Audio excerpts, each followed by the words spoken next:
ಕಲ್ಕಿ ಟೀಮ್ ಬೇಕಾಬಿಟ್ಟಿ ಲೆಕ್ಕ ಕೊಡ್ತಿದೆ ಎಂದವರ ವಿರುದ್ಧವಿತ್ತು 25 ಕೋಟಿ ರು ಮಾನನಷ್ಟ ಮೊಕದ್ದಮೆ. ಕಲ್ಕಿ 298 ಎಡಿ ನಿರ್ಮಾಪಕರು ಕೋರ್ಟ್ ಮೊರೆ ಹೋಗಿದ್ದಾರೆ. ಇಬ್ಬರ ವಿರುದ್ಧ ಬರೋಬ್ಬರಿ 25 ಕೋಟಿ ರೂಪಾಯಿ ಮಾನನಷ್ಟ ಮೊಕದ್ದಮೆ ಹೂಡಿದ್ದಾರೆ. ಈಗಾಗಲೇ ಸುಮಿತ್ ಹಾಗೂ ರೋಹಿತ್ಗೆ ಲೀಗಲ್ ನೋಟಿಸ್ ನೀಡಲಾಗಿದೆ. ಇದರಿಂದ ಇಬ್ಬರು ಸಂಕಷ್ಟಕ್ಕೆ ಸಿಲುಕಿದ್ದಾರೆ. ಕಲ್ಕಿ 2898 ಎಡಿ ಸಿನಿಮಾ ರಿಲೀಸ್ ಆಗಿ ತಿಂಗಳು ಕಳೆಯುತ್ತಾ ಬಂದಿದೆ. ಆದಾಗ್ಯೂ ಸಿನಿಮಾ ಬಾಕ್ಸ್ ಆಫೀಸ್ನಲ್ಲಿ ಭರ್ಜರಿ ಗಳಿಕೆ ಮಾಡುತ್ತಿದೆ. ಸದ್ಯ ಯಾವುದೇ ದೊಡ್ಡ ಸಿನಿಮಾ ಇಲ್ಲ. ಈ ಕಾರಣದಿಂದ ಜನರು ಕಲ್ಕಿ 2898 ಎಡಿ ಸಿನಿಮಾ ವೀಕ್ಷಕರು ತೆರಳುತ್ತಿದ್ದಾರೆ. ಪ್ರಭಾಸ್ ಹಾಗೂ ಅಮಿತಾಬ್ ಬಚ್ಚನ್ ಫ್ಯಾನ್ಸ್ ಮರಳಿ ಈ ಚಿತ್ರ ವೀಕ್ಷಣೆ ಮಾಡುತ್ತಿದ್ದಾರೆ. ಹೀಗಾಗಿ ಅನಾಯಾಸವಾಗಿ ಕಲ್ಕಿ 2898 ಎಡಿ ಸಿನಿಮಾ 1,000 ಕೋಟಿ ರೂಪಾಯಿ ಕ್ಲಬ್ ಸೇರಿದೆ. ಆದರೆ ಕೆಲವರು ಈ ಲೆಕ್ಕಾಚಾರದ ಬಗ್ಗೆ ಅನುಮಾನ ಹೊರಹಾಕಿದ್ದಾರೆ. ಇದರ ವಿರುದ್ಧ ಕಲ್ಕಿ 2898 ಎಡಿ ತಂಡದವರು 25 ಕೋಟಿ ರೂಪಾಯಿ ಮಾನನಷ್ಟ ಮೊಕದ್ದಮೆ ಹೂಡಿದ್ದಾರೆ. ಪ್ಯಾನ್ ಇಂಡಿಯಾ ಸಿನಿಮಾಗಳು ಉತ್ತಮ ವಿಮರ್ಶೆ ಪಡೆದರೆ ಅನಾಯಾಸವಾಗಿ 500ರಿಂದ 1,000 ಕೋಟಿ ರೂಪಾಯಿಗಳಿಗೆ ಮಾಡುತ್ತವೆ.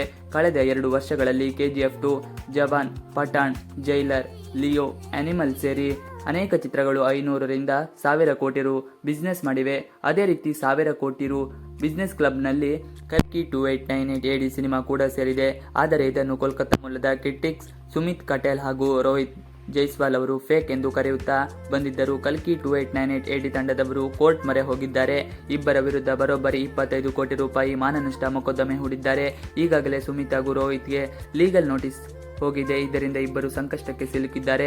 ಸುಮಿತ್ ಹಾಗೂ ರೋಹಿತ್ ಸಮೋಸೋ ಕ್ರಿಟಿಕ್ಸ್ ಹೆಸರಿನಿಂದ ಫೇಮಸ್ ಆಗಿದ್ದಾರೆ. ಸೋಷಿಯಲ್ ಮೀಡಿಯಾ ಖಾತೆ ಮೂಲಕ ಇಬ್ಬರು ನಿರಂತರವಾಗಿ ಕಲ್ಕಿ 2898 ಎಡಿ ಸಿನಿಮಾ ಕಲೆಕ್ಷನ್ ಬಗ್ಗೆ ಟ್ವೀಟ್ ಮಾಡುತ್ತಲೇ ಇದ್ದರು. ಈ ಸಿನಿಮಾದ ನಿರ್ಮಾಪಕರು ಮೋಸಗಾರರು ಎಂದು ಹೇಳುತ್ತಿದ್ದರು. ಕಲ್ಕಿ 2898 ಎಡಿ ಕಲೆಕ್ಷನ್ ಫೇಕ್ ಎಂದು ಹೇಳಲು ಇಬ್ಬರು ಸಾಕ್ಷಿಗಳನ್ನು ನೀಡಬೇಕು. ಅಲ್ಲದೆ ನಿತ್ಯ ಸಿನಿಮಾ ಎಷ್ಟು ಗಳಿಕೆ ಮಾಡಿದೆ ಎಂಬುದು ಬ್ರೇಕಪ್ ನೀಡಬೇಕು. ಇದರ ಜೊತೆಗೆ ಮಾನಹಾನಿ ಮಾಡಿದ್ದಕ್ಕೆ 25 ಕೋಟಿ ರೂಪಾಯಿ ಹಣ ಪಾವತಿಸಬೇಕಿದೆ. ಕಲ್ಕಿ 2898 ಎಡಿ ಸಿನಿಮಾದಲ್ಲಿ ಅಮಿತಾಬ್ ಬಚ್ಚನ್, ಪ್ರಭಾಸ್, ದೀಪಿಕಾ ಪಡುಕೋಣೆ, ಕಮಲ್ ಹಾಸನ್ ಸೇರಿ ಅನೇಕರು ನಟಿಸಿದ್ದಾರೆ. ನಾಗ್ ಅಶ್ವಿನ್ ನಿರ್ದೇಶನದ ಈ ಚಿತ್ರಕ್ಕೆ ಅಶ್ವಿನಿ ದತ್ ನಿರ್ಮಾಣ ಮಾಡಿದ್ದಾರೆ. ಇವಿಷ್ಟು ಇವತ್ತಿನ video. Thanks for watching video.